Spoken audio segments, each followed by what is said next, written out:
Cabdullaahi Gaafo Maxamuud taliyaha laanta socdaalka ee jinsiyadda Soomaaliya ayaa maanta ka hadlay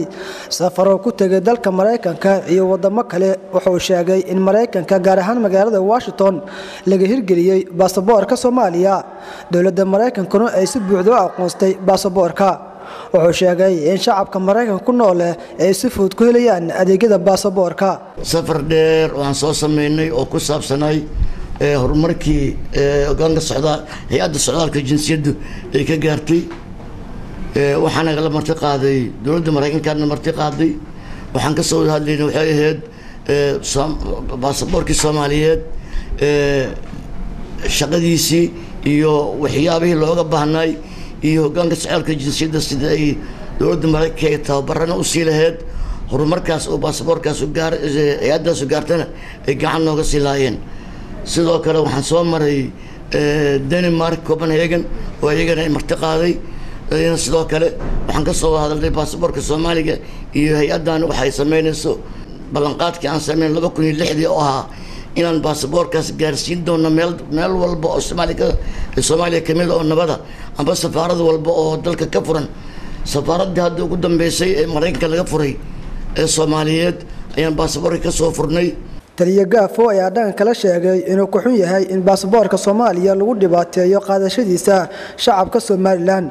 wuxuuna ka hadlay warqad codsi ah oo ku saabsan in xafiis baasaboor laga furo magaalada Hargeysa taasi oo ka timid xafiiska wasiirka arrimaha gudaha Soomaaliland Cali Warcade halkii aniga waxaan ku hayaa warqad oo qoray wasiir Cali Warcade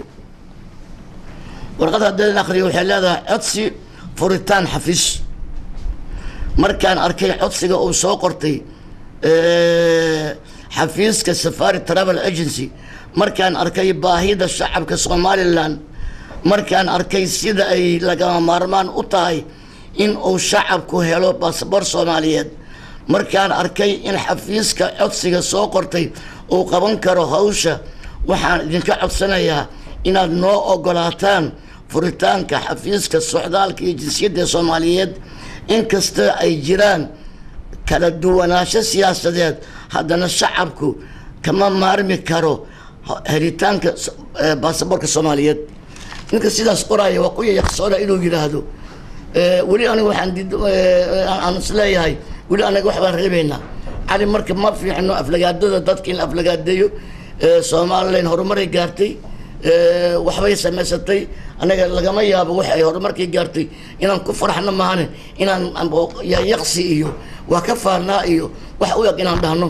waa walaalahayn Cabdiraxiin Cabdullaahi Home Cable TV magaalada Muqdisho.